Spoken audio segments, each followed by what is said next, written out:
好瓜，我是 Tim， 欢迎收看本期视剧风。刚刚那个片段，爱看电影的朋友应该会非常熟悉，这是哥伦比亚电影公司的场标动画。那当你坐在影院之中，准备进入电影世界之前，你一定会看到各式各样的场标短片，还有动画。那你可能会有疑问，这些东西的内容到底是什么？它的由来是什么？又代表了什么？那今天我就来和你一起聊一聊电影片头背后的故事。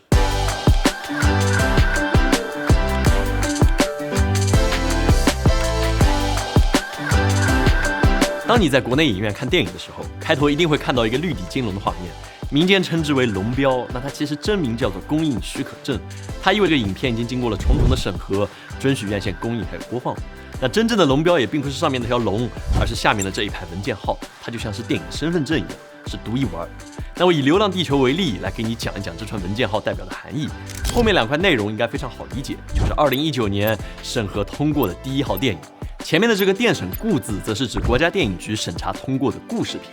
那这部分也是区分不同龙标类型的关键，你没有听错，没错，龙标有6种常见的类型。刚刚的电审顾字应该是用的最多的一种，而这个顾除了指国产故事片外，还包含了中外合资拍摄的影片。那电审季字，则是指审查通过的纪录片电影。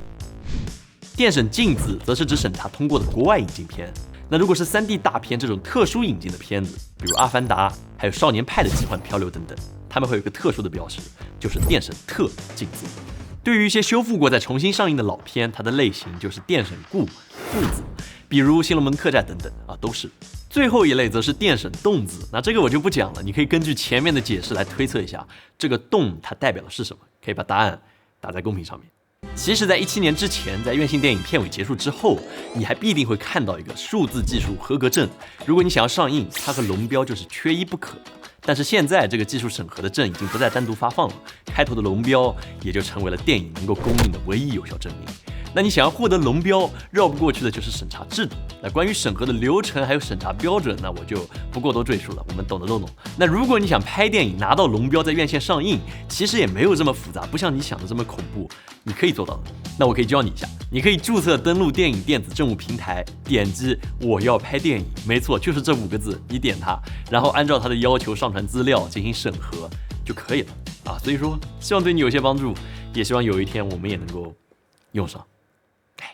当龙标结束之后，后面就会出现一连串的电影公司场标短片，那这些都是影片的出品方，也就是投钱的爸爸们。所以如果遇到烂片，你立马就能够知道哪几家大院种投了钱。那虽然片头的场标只有短短的几秒钟，但是也可以给观众带来非常深刻的印象，甚至给电影增色添彩。那这里就不得不提好莱坞的传统8大影业公司，应该爱看电影的人都会非常熟悉，他们分别是华纳兄弟、米高梅、派拉蒙、哥伦比亚、迪士尼、联美电影、20世纪福克斯以及环球影业。有非常多名留影史的影片都来自这些公司，而他们的片头也成为对观众来说不可磨灭的记忆点。那里面也蕴藏了很多有趣的故事，比如说华纳兄弟开头经典的黄色房子是他们公司的片场。那为了庆祝他们即将到来的100周年，现在的场标短片升级成了华纳公司旁边印有新 logo 的标志水塔。再比如1992年重制版的哥伦比亚影业的优雅女神像，那虽然她的脸是 CG 合成的，但是她的原型 Jenny 当时只是因朋友之邀，在摄影师随意布景的一个小房间里，身上披着床单，第一次作为模特拍摄。不知道哥伦比亚给了她多少钱这个我挺好奇的。最有趣的是米高梅，这只经典的狮子创意是来源于哥伦比亚大学的吉祥物，而在历史发展中其实已经换过7只狮子了。那现在我们看到的出演最久的、沿用至今的，就是雄狮 Leo。那连希区柯克都曾经指导还有调教过他，是不是很有意思？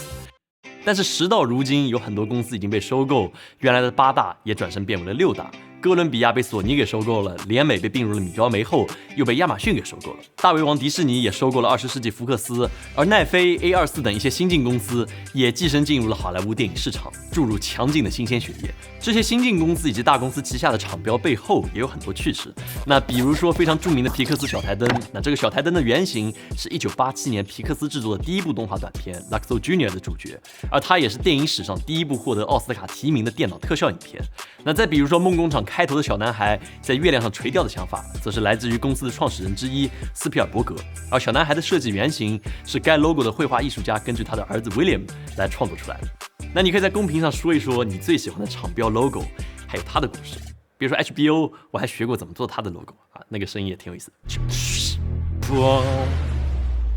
应该是这样。那话又说回来，其实在观看电影的时候，我对各家厂标的变形版本是非常期待的。如果你有注意的话，有些厂标会根据影片的内容来改变 logo 出现的方式还有风格。那比如华纳兄弟的乐高大电影是用乐高拼起来的盾牌，而在本杰明巴顿骑士之中，开头的盾牌却是一堆纽扣。20世纪福克斯在史努比花生大电影的开头之中，把施洛德安排在聚光灯前面弹奏玩具钢琴，那这也是首次出现钢琴版的序曲。那哥伦比亚最离谱的片头莫过于《僵尸之地2》女神直接下场暴打僵尸。蜘蛛侠平行宇宙里面，女神的画风也跟着电影一起有了很多种变化等等。那这类变形有很多像一个个彩蛋藏在电影里面，也能从一开始就把你带入故事的氛围之中。如果你想了解更多的话，我会推荐你去看一位 UP 主叫做小韩孩子的视频。他整理了很多不同公司片头厂标演变还有发展的过程真的非常有意思。当然，在国产电影放映前，你也能看到诸多国内影视公司的身影。那如果是老片的话，那基本就是来自于国营8大制片厂之一，比如白毛女的长春电影制片厂，参与出品芳华的81电影制片厂，红高粱的西安电影制片厂等等。那随着中国电影的不断发展，电影公司也越来越多，很多吸引眼球的厂标动画也是层出不穷，背后也藏了很多故事。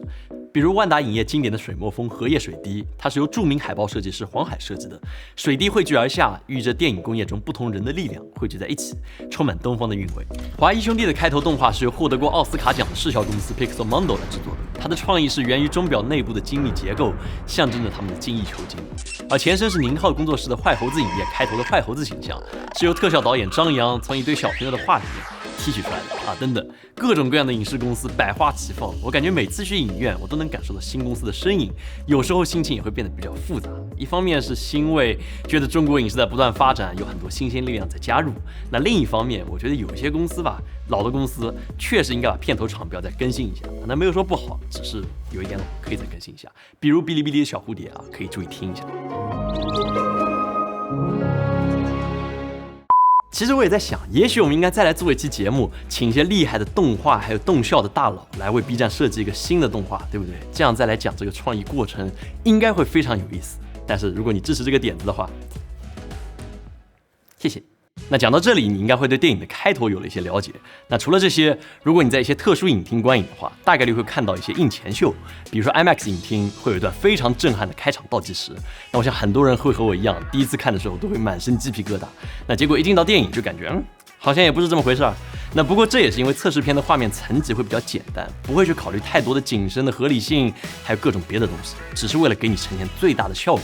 但是在电影里面画面就会复杂很多，这也是为什么效果会区别比较大的原因。同样如此的还有杜比影厅，还有森尼体影厅等等。那如果你的电影买在这类特殊影厅里面，我非常建议你提早一些到场，不要压点进去感受一下映前秀是非常值得的。